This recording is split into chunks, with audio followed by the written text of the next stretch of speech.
नमस्कार, मैं उर्मिला गुरजर में आपका बहुत-बहुत स्वागत करती हूँ। दोस्तों, अगर आपके पास उषा जेनोमी मशीन है, तो आप गैदरिंग का काम अपने कपड़े में बहुत आसानी से कर सकते हैं। गैदर्स डालने के लिए वैसे थोड़ी-सी दिक्कत होती है नॉर्मल मशीन से, लेकिन अगर उषा जेनोमी मशीन है आपके पास, तो आप बहुत आसानी से गैदरिंग का काम कर सकते हैं और अच्छी-अच्छी ड्रेसेस बना सकते हैं, पर्दे बना सकते हैं। तो उसके लिए चाहिए आपको एक फुट, जो कि है गैदरिंग फुट। इस फुट में यहाँ पर गैप भी दिया होता है ताकि आप 2 कपड़े एक साथ सिल सकें। मैं आपको इसका यूज़ बताऊँगी कि कैसे इसे यूज़ करते हैं। तो चलिए पहले हम इस फुट को लगा लेते हैं। ये गैदरिंग फुट आपको अमेज़न, फ्लिपकार्ट पे भी मिल जाएगा और जिससे आपने मशीन परचेज़ की है, उनसे भी आपको मिल जाएगा। इसकी कीमत ₹250 से लेकर 500-600 तक भी होती है। अगर आप इसे ऑनलाइन खरीदना चाहते हैं तो रिव्यू देखकर ही खरीदें। तो चलिए अब हम देख लेते हैं कि इसे कैसे लगाया जाता है और कैसे यूज़ किया जाता है। तो सबसे पहले हमें यहाँ पर ये जिग-जैग वाला जो फुट है इसको हटाना है। उसके लिए हम पीछे से लीवर को दबाएँगे और फुट को हटा देंगे और उसके बाद जो यहाँ पे एक स्क्रू है उसको हम लूज़ करेंगे और यहाँ से ये पार्ट जो है हटा लेंगे। इसे खोलने के लिए हम इसका इस्तेमाल भी कर सकते हैं।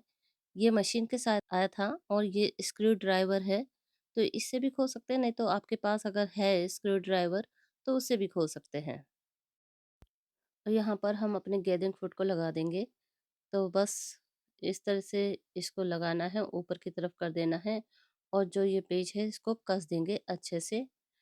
जो मशीन के साथ बुक आती है इंस्ट्रक्शन बुक, तो उसमें यहाँ पे दे रखा था इस सेलेक्टर को 4 पे सेलेक्ट करना है, इसको ए पर और इसको आप 9 पर या 4 पर रख सकते हैं। तो अभी आपको मैं दिखाऊँगी कि उसके हिसाब से चलते हैं तो क्या होता है और मैंने क्या किया है। अगर आप सिंपल एक कपड़े पर अगर गैदरिंग डाल रहे हैं, तो इस सेटिंग से अच्छे से गैदरिंग हो जाएगी, कोई भी दिक्कत नहीं होने वाली है। लेकिन जब आप 2 कपड़ों को एक साथ सिलते हैं तब क्या होता है वो मैं दिखा देती हूँ। 2 कपड़े एक साथ मतलब इस गैदरिंग को जिस कपड़े पर रख के सिलना है, तो एक साथ जब हम करते हैं तो क्या होता है इस सेटिंग से और सही से कपड़ा सिल जाए दूसरे कपड़े के साथ, तो उसके लिए क्या करना है वो मैं बता देती हूँ आपको। तो देखिए गैदरिंग कितनी अच्छे से हुई थी। अब हम किसी भी कपड़े पर मतलब जिसके साथ हमें सिलना है इसको, उसके ऊपर इसको रख के अच्छे से सिलाई कर सकते हैं और हमारा काम हो जाएगा। जैसे कि मैंने यहाँ पर सिला है, तो ये मैं अपने मंदिर के लिए पर्दे के लिए तैयार कर रही हूँ और इस तरह से ये तैयार हो गया था काफ़ी अच्छे से। अब मैं आपको दिखा देती हूँ, जब 2 कपड़े हमें एक साथ सिलने हैं तो ये गैप जो है, यहाँ पे हमें जो छोटा वाला कपड़ा है, बेस है, उसको रखना है। तो यहाँ पर मैंने नीचे वो कपड़ा रख दिया है, फुट के नीचे जो जिसकी फ्रिल बनानी है और ये कपड़ा जो गैप था उसके अंदर डालकर तब मैं रखूँगी।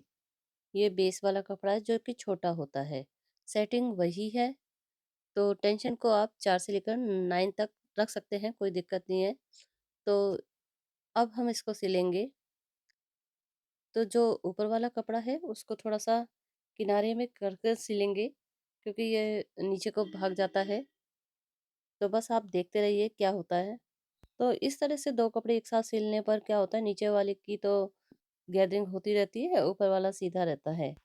लेकिन आप देखेंगे यहाँ पर जब कपड़ा सिल जाएगा कि ये कपड़ा अटैच नहीं हुआ है ढंग से, ये देखिए कितनी आसानी से ये अलग हो गया क्योंकि जो बेस वाला कपड़ा है उस पे सिलाई ढंग से नहीं आती है अगर हम ए पर रखते हैं तो।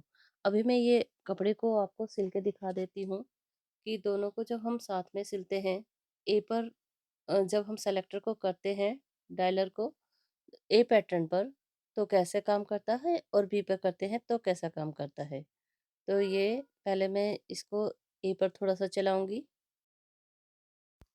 ए पर रखकर हम पैटर्न को जब सेलेक्ट करते हैं और चलाते हैं तो इस तरह से सिलाई नहीं आती है ढंग से।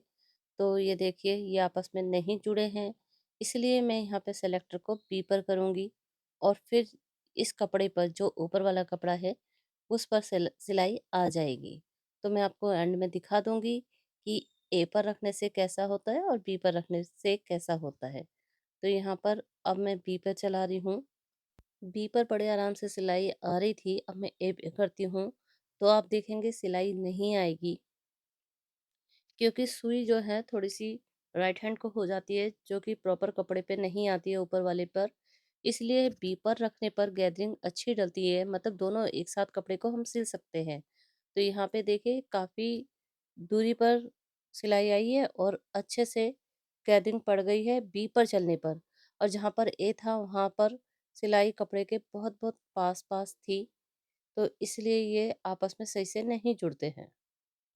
ये तो मुझे ठीक लगी। चलिए एक बार साटिन के कपड़े पे भी हम करके देख लेते हैं। तो यहाँ पर मैंने नीचे जिससे मुझे गैदरिंग डालनी है वो रख लिया है, ऊपर बेस वाला कपड़ा रख लिया है। सेटिंग वही है और जो सेलेक्टर है उसे मैंने बी पर रखा है।